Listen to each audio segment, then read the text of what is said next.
Vira-lata aí. Não consigo viver sem a minha esposa longe, caramba. Não consigo viver. Estou muito acostumado, viciado, tudo é junto com ela, mas amo, faz parte. Abra sua Bíblia rapidinho, por favor, para a gente compartilhar a palavra de Deus. Em 2 de Samuel, capítulo 23, versículo 9 até 12. 2 de Samuel, capítulo 23, versículo 9 até 13. Melhor, até 12. 2 de Samuel, capítulo 23, versículo 9 até 12. Quem achou, diga amém. Perdão, mesmo assim sentado, podemos ler. Eleazar, filho de Dodô e neto de Aiô, era um dos famosos. Uma vez ele e Davi desafiaram os filisteus que se haviam reunido para a batalha. Os israelitas se retiraram, mas Eleazar ficou, repita comigo, Eleazar ficou, lutou contra os filisteus. Até aí. Até que teve uma cãibra tão forte na mão que não podia largar a espada. O Senhor Deus conseguiu uma grande vitória nesse dia. Depois que a batalha terminou, os israelitas voltaram até o lugar onde Eleazar estava para tirar a armadura dos mortos. Versículo 11. Em seguida vinha Samã. Quem é? Quem é?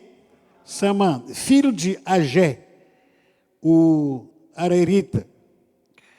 Os filisteus se ajuntaram em Leí, onde havia uma plantação de ervilhas. Os israelitas fugiram dos filisteus, porém Samã ficou na plantação. Ficou para quê? Para que ele ficou? Para que ele ficou? Defendendo. Ele ficou para quê? Defendendo o seu campo de lentilha. Defendendo o seu campo de lentilha. E matou os filisteus. Nesse dia, o Senhor conseguiu uma grande vitória. Amém? Santo Espírito, muito obrigado nessa noite. Te agradecemos pelos irmãos que estão aqui, muito mais que os irmãos, com pessoas, mas sim a tua presença aqui que está conosco. Muito obrigado. Continua falando conosco, Senhor Deus. Em nome de Jesus, amém.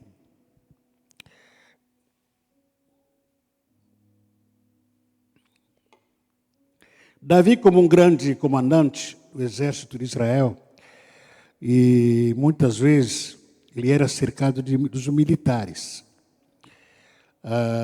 Militares, homem de guerra, onde cada militar tinha a sua característica particular.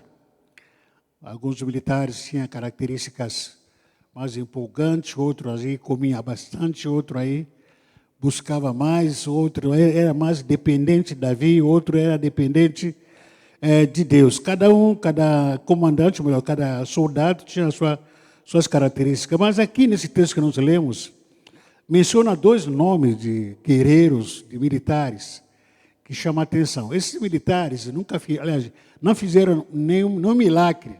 Milagre no sentido de curar um coxo, um paralítico, abrir o mar, nada disso. Nada. Ou levantaram defunto. Mas aquilo que eles demonstraram diante das lutas, isso que chamou a atenção, né, desses homens, são pouco falados na Bíblia. Você não vê na Bíblia toda vez ouvindo, falando desses nomes aqui. Mas são homens que marcaram geração, que marcaram época. Né? E um desses guerreiros é o Eleazar, guerreiro de Davi, comprometido com Deus, esse guerreiro Davi. Davi era como um homem segundo o coração de Deus. Ele andava também, as pessoas que andavam com ele tinham a mesma pegada. O meu rei, o meu comandante é um homem segundo o coração de Deus. Eu também preciso me espelhar nele. Eu preciso andar com ele. Ele não pode ser diferente. Então, esse guerreiro, Eleazar, guerreiro de Davi, comprometido também com Deus e com Davi, comprometido também com o povo dele, disposto a dar a sua vida pelos outros. Enquanto todos os israelitas fugiam dos seus inimigos, dos filisteus, esse Eleazar ficou. Enfrentou, lutou com o exército dos filisteus. Ele encarou o exército dos filisteus. Ele não ficou com teimosia. Ele de tanto lutar e matar os inimigos de Israel, a mão dele ficou tão ensanguentada, né? E teve cãibra no braço. Imagina. Lutou tanto, matou tanta gente. Para o bem dele? Não. Para a sua família? Não. Ele ia ganhar alguma coisa com isso? Ou ganhou? Não. Ele estava lutando por causa da honra. Honrar o seu Deus e honrar o seu rei, comandante. Mas, graças a Deus, Deus nunca se esquece desse tipo de pessoas que tem esse comportamento. Esse homem fez de tudo por causa do seu comprometimento com Deus. Fez o possível por causa do seu comprometimento com o comandante Davi e com seu povo. E arriscou a sua vida por causa do seu comprometimento. Hoje, infelizmente, lamentável, eu digo isso com muita tristeza, de alguma forma, e que a gente quer se comprometer, a gente pensando, o que o irmão vai me dar? Estou tentando ajudar o Gustavo, mas o que ele vai me dar? O que eu vou ter em troca? Temos o nosso irmão que é candidato aqui, tentando ajudar ele, mas naturalmente já estou pensando em alguma coisa em troca. Eu não estou pensando na cidade, não estou pensando na honra a Deus, né? Não estou pensando em honrar os meus comandantes, porque honra não é bem materiais. Honra tem muito a ver com caráter. Honra tem muito a ver com nome. Honra não traz dinheiro, não. Só quem tem caráter que deve honrar. E esses homens demonstraram essa honra a Deus, a ponto até de tentar, de arriscar a sua vida. Olha, imagina esse homem lutando todo dia, toda hora, de tanto matar, matou gente. A mão dele ficou com cabra. Para ganhar o quê? Te pergunto. O que ele ganhou? Eu estou indo para a igreja, estou lá, estou dando a minha vida, mas o que a gente se pergunta? O que eu vou ganhar com isso? Não estou sendo reconhecido por ninguém. E ninguém está me reconhecendo. Porque nós queremos sempre ganhar alguma coisa. Aplausos. Queremos fazer algo em troca sempre de alguma coisa. Se não ganhar, não vou. Se não me aplaudir, não vou. Se não fizer nada por mim, não vou. Eleazar ganhou o quê? Ganhou o quê? A gente precisa mudar o nosso comportamento, nossas atitudes em relação ao reino de Deus. Se nós não temos prosperado muitas vezes até, porque nós somos muito apegados com bens materiais. Sempre a gente quer negociar as coisas do reino. Numa terça-feira estava dando... Não, terça-feira não. Segunda-feira estava dando aula aqui na igreja, aqui na FATEP. Aí um irmão começou a falar sobre... Começou a colocar polêmica sobre dízimo na igreja. Que no Antigo Testamento era assim assado e tal. No Novo Testamento não é nada e tal. Começou a colocar meio polêmica. Tá? Eu falei, irmão, a Bíblia é Bíblia. Quando a Bíblia diz que é o dinheiro de Deus, porque a Bíblia diz o seguinte, a ouro e a prata e ouro é do Senhor. Ele que é dono do ouro e prata. O Antigo Testamento pode até dizer que não, nós temos que dar 10ª parte. No Novo Testamento tudo é do Senhor. Tudo que eu tenho é do Senhor. O carro é do Senhor. A minha casa é do Senhor. Tudo que eu tenho é do Senhor. Não me pertence mais. Tudo é dele. Essa mentalidade que a gente precisa adquirir, mudar, transformar as nossas vidas, se nós queremos mudar alguma coisa na sociedade. Apesar que hoje em dia, até queria comentar sobre isso, com todo respeito, não generalizando, a maioria das pessoas que estão se candidatando, melhor, os bons homens, boas mulheres de caráter, não estão se candidatando. Não está na política. Homens de Deus, homens de caráter, não está se candidatando. Porque não quer se envolver. Não quer se envolver. E estava comentando, eu e a minha esposa, de um médico famoso, e ele é muito conhecido, aqui no Guarujá. Não quero falar o nome dele. Ele é tão conhecido aí aqui no Guarujá. Todo mundo procurando ele. Todo mundo naquela época, antes da candidatura dele. De repente se candidatou, se sujou. Nada a ver, não estou dizendo que você não pode ser político. Temos que ter bons políticos no meio até da igreja. A gente levantar homens comprometidos com Deus e com a obra dele para fazer diferença aqui nessa sociedade. Isso a gente precisa sim, mas não qualquer também. Então, esse homem chamado Eliezer, ele arriscou a sua vida por causa da obra. O que torna você um homem diferenciado? Presta atenção. O que torna você um homem diferenciado? Você tem que se comprometer com Deus, tem que ter comprometimento com Deus, com seus comandantes, fora do normal, porque se você for igual a outros homens, você não é um homem diferenciado, não. Não é. E para se conquistar tipo um homem diferenciado, você tem que começar aos poucos. Não esperar que o céu se abre, e aí amanhã você já é Eliezer, Amã, não é. Começa aos poucos. Vai fazendo a sua parte. O Rafael estava falando aqui, amanhã parece que vai ter futebol. Pergunta para ele se vai precisar de alguma coisa. Outro momento também, pergunta para ele. Será que eu posso orar? Eu posso ajudar alguma coisa? Vai começando aos poucos. Vai fazendo a sua parte. Mantenha o foco. Hoje eu estou aqui, mas a próxima vez também vou estar aqui. Eu quero ajudar aos poucos.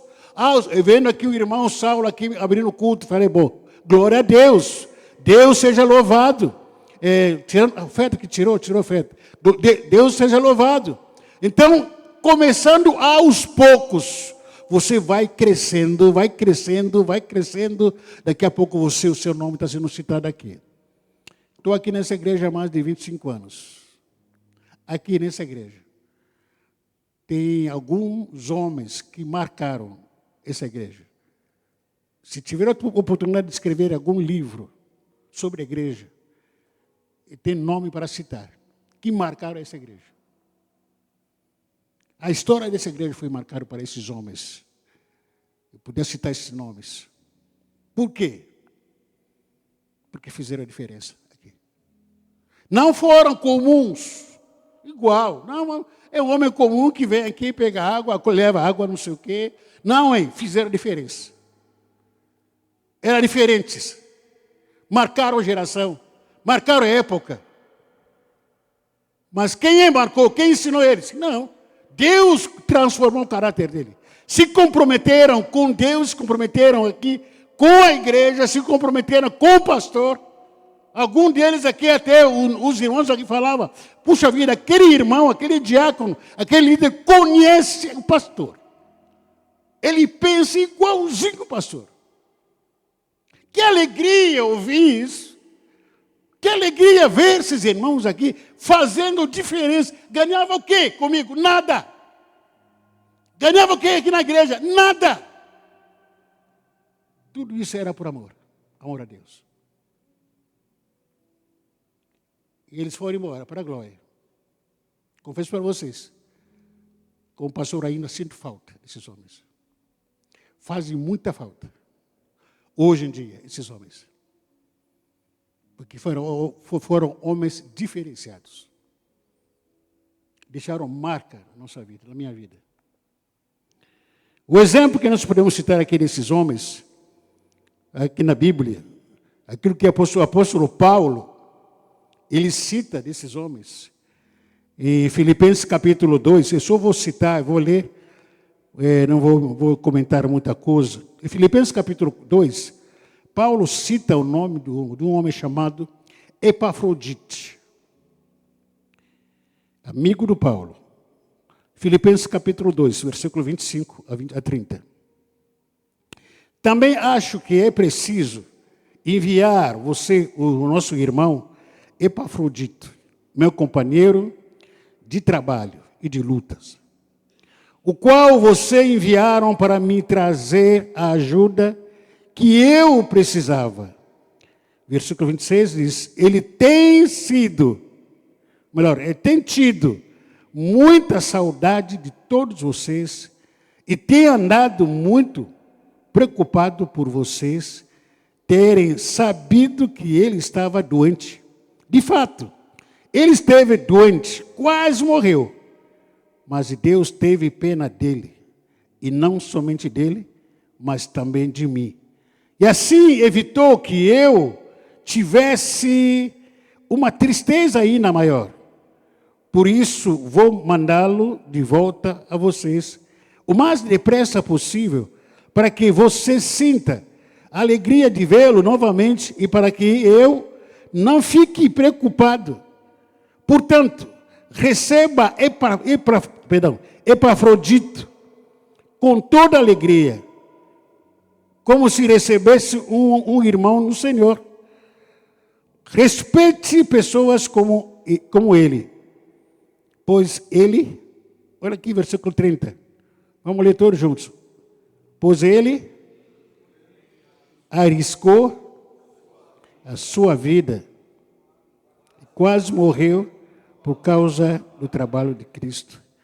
Ele fez isso para me dar a ajuda que vocês não podiam me dar pessoalmente. Epafrodito, alguém que arrisca a sua vida. Em troca de quê? Te pergunto. Eu vou arriscar minha vida por você em troca de quê?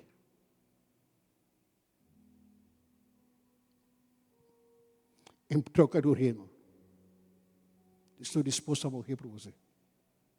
Por causa do reino. Isso é loucura. Não é uma coisa comum. Como eu acabei de falar aqui, hoje a gente vive uma vida de troca-troca. Eu vou abençoar o irmão Antônio, mas vai me dar o quê? Eu vou assistir o irmão Manuel lá no hospital, mas quem vai me pagar se assistir ele?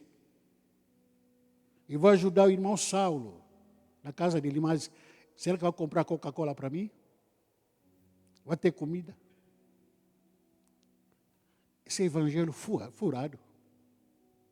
Isso não é reino de Deus. Interesseiro. Quando Jesus diz o seguinte, quando você quer fazer algum bem para alguém, faça-o escondido, no secreto, sem ninguém saber. Porque aquilo que você faz no secreto, o seu pai te honrar em público. Precisa tirar foto com o irmão Alexandre aqui. Estou dando cesta básica para o irmão Alexandre, vai postar lá no Facebook. Para quê? Faça no secreto. Faça um secreto. Eu quero ajudar o irmão Marcos. Um secreto. Eu vou ajudar ele. Ninguém precisa ver. Irmão, aqui, vem aqui, eu quero conversar contigo. No canto lá. Vai abençoar ele. Eu estava dando risada com uma irmã aqui da igreja, aqui da FATEP. Toda vez que tem uma oferta, ele me chama ao canto. Aqui, pastor, vem aqui. Aí, vou me aproximar, tá, ele pega a oferta e ele me dá. Eu falei, irmão, para com isso, senhor. Para que você está vendendo droga para mim. Pô. Ela olha para cá. Ela fica olhando, olha para cá, olha para lá. Pastor, pega aqui. Está vendendo droga, irmão? Por que ela faz isso? Não sei. Ela se acostumou mais a fazer um secreto. Ela não quer chamar a atenção de ninguém. Por quem você está disposto a dar a sua vida? Olha para o seu lado. Você está disposto a dar a sua vida por mim? Pergunta para ele. Você está disposto a dar a sua vida por mim? Está disposto? O papo furado. Para que você veio aqui? Para que você veio? Você está disposto a dar a sua vida pela sua mulher? Ou a sua mulher está disposta a dar a sua vida por você? Pergunta para a sua esposa. Minha linda, meu amor, você está disposto a dar a sua vida por mim? Vai falar, está amarrado.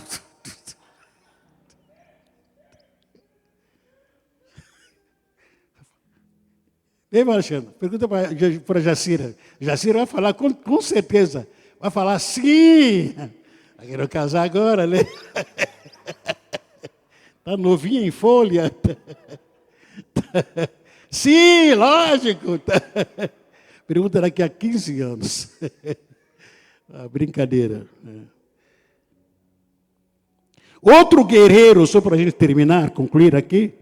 Outro guerreiro do Davi, o nome dele é chamado de Samã. Samã, o outro soldado, guerreiro de Davi, diferenciado entre muitos. Samã não quis recuar diante das ameaças dos inimigos. Ele estava guardando o campo da lentilha dele. Ele estava protegendo. Os filisteus invadiram Israel.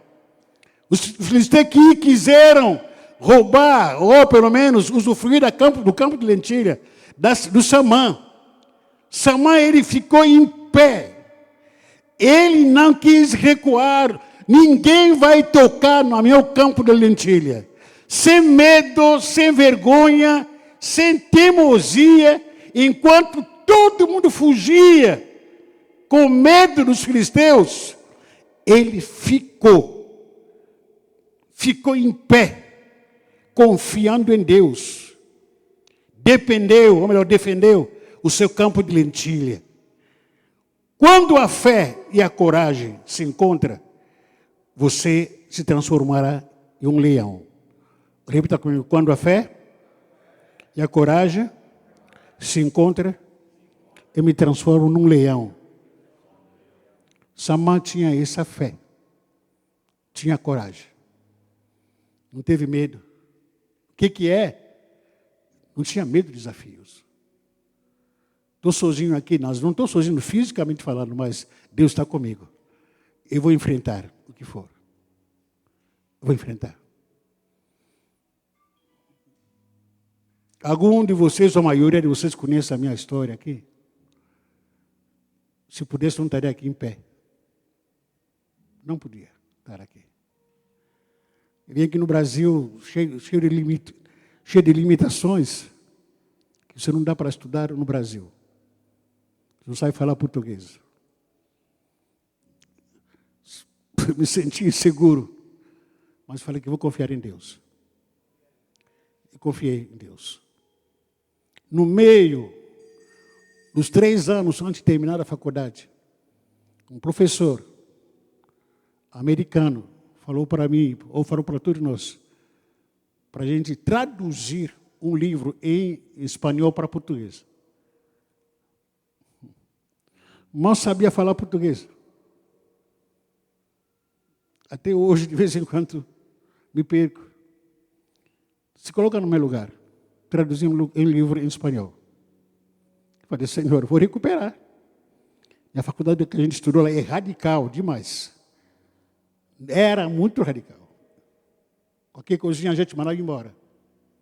Não tinha esse negócio aí, eu sou filho, não sei o quê. Ah, porque minha mãe, porque... Não. Se não tirou nota, se tirou nota menos de 8, vai embora. Vai embora.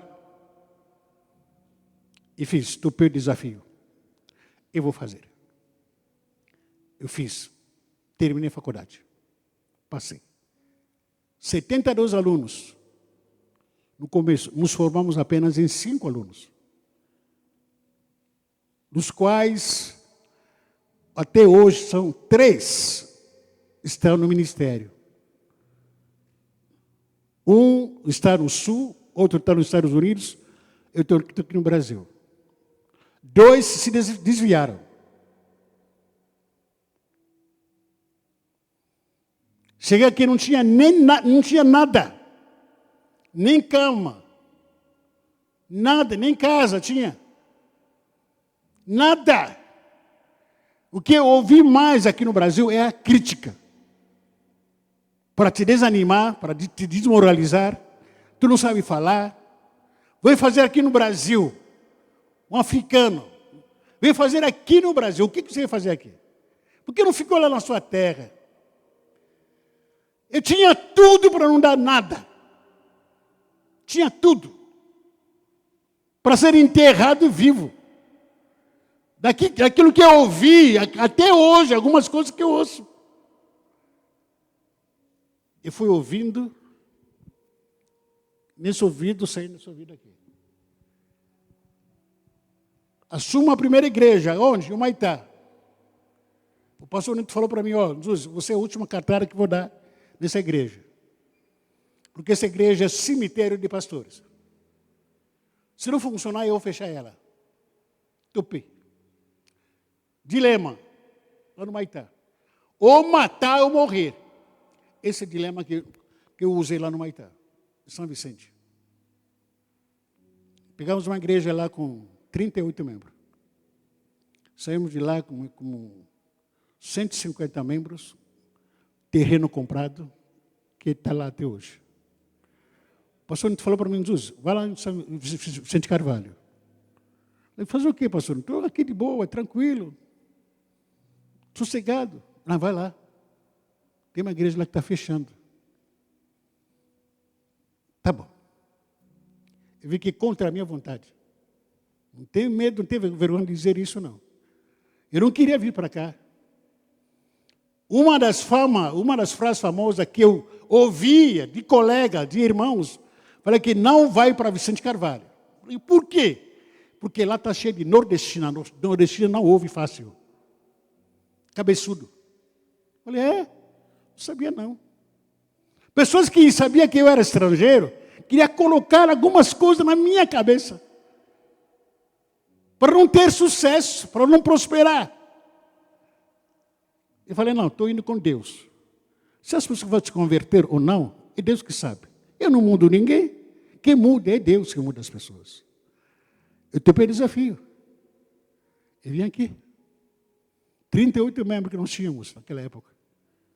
38 membros. Poucos meses a igreja lotou. Não tinha mais espaço na igreja. Depois disso, os irmãos sugeriram para mim, pastor, vamos sair daqui para comprar outro prédio. Aqui não tem dinheiro, caramba. Tu vai dar dinheiro? Aqui encontramos um salão, esse aqui, esse mercado, esse aqui, ó. Cadê dinheiro? Não tem. Tem grana, não. Vamos entrar? Entramos aqui. Se você tiver fé e coragem, você se transforma em leão. Não tenha medo do desafio. Não tenha medo de desafios. Se levanta. Como Samã. E qual é o significado aqui significado bíblico da lentilha? Lentilha simboliza fartura. Lentilha simboliza prosperidade, renovação e renascimento. Isso que a própria Bíblia diz, melhor dizer. O próprio livro de Samuel fala sobre Samã. No capítulo 23 que nós lemos, versículo 11.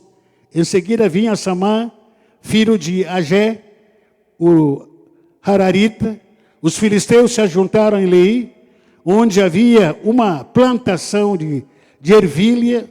Os israelitas fugiram dos filisteus, porém, Samã ficou na plantação, defendendo-a e matou os filisteus. Nesse dia, o Senhor conseguiu uma grande vitória. Qual é o significado bíblico da lentilha? Justamente é essa aqui. Agora, te pergunto, qual é o seu campo de lentilha?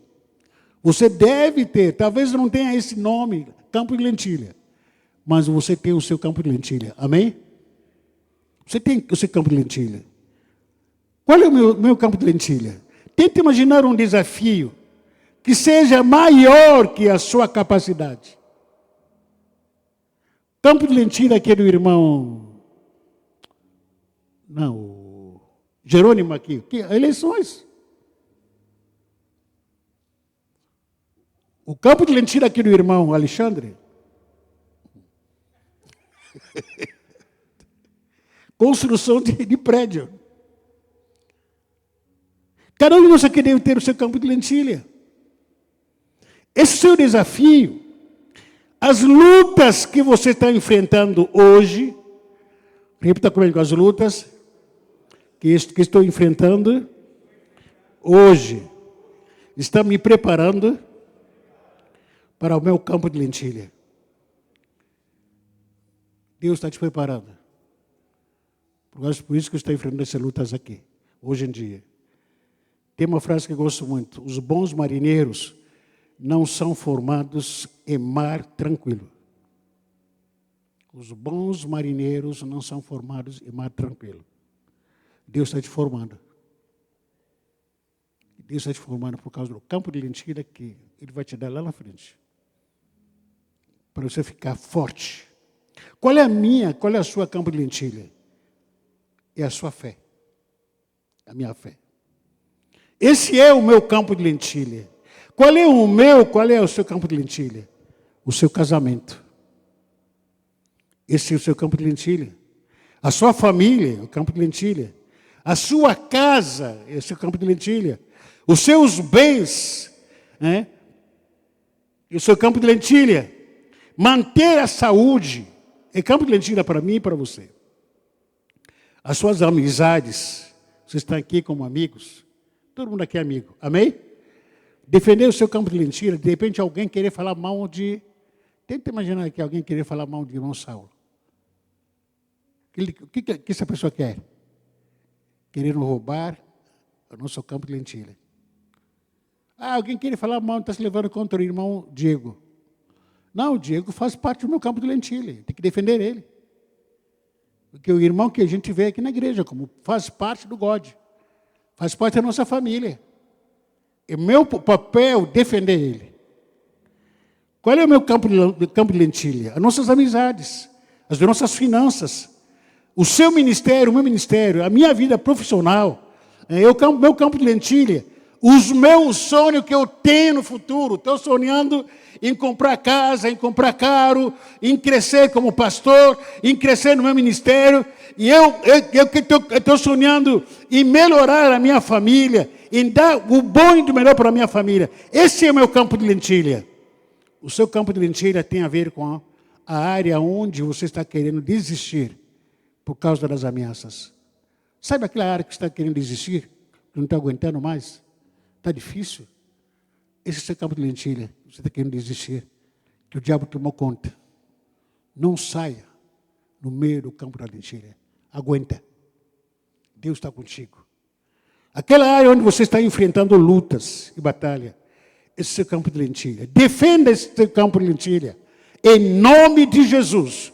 Mas não recua. Não pode recuar. Pastor, mas estou cansado de tanto lutar, tanto gemer. A sua força não vem de você. A sua força vem de Deus. Aguenta. Aguenta um pouquinho. Rapidamente, que só para concluir, que algumas lições da história desse valente chamado Samuel, que defendeu o campo de lentilha. O que você tem que aprender? Aprenda a confiar em Deus. Aprenda o quê? Confie em Deus. Segundo, tenha coragem em meio às adversidades. Tenha o quê? Coragem em meio às adversidades. As lutas vêm para a gente enfrentar elas. Você nunca está sozinho. Deus está com você. Terceiro, utiliza as suas habilidades. Pastor, eu não sei fazer muita coisa. Pastor, eu não sei cantar, eu não sei tocar, eu não sei fazer muita coisa. Não, você não é qualquer coisa. Deus te deu habilidade. Com essas habilidades, você vai chegar a enfrentar os seus inimigos.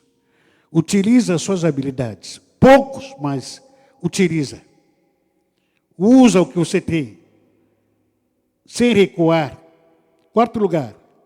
Dependa da intervenção de Deus. Dependa do quê? Deus vai intervir. A qualquer momento. Deus vai te mostrar que Ele está com você. Não recua. Em último lugar aqui, protege o que é valioso, como campo de lentilha na sua vida. Proteja. Luta. Luta. Repito aqui, não fique se preocupando com ganho pessoais. Dê a sua vida em nome de Deus. Em nome de outras pessoas, os seus líderes, dê a sua vida. Em nome do reino de Deus. Não fique se preocupando. Se vou ganhar alguma coisa ou não, isso aí é com Deus. Mas eu vou fazer a minha parte. Se vou ser pago ou deixar de ser pago, eu não estou nem aí. Mas eu vou deixar o meu nome nessa história. Amém? Vamos colocar em pé.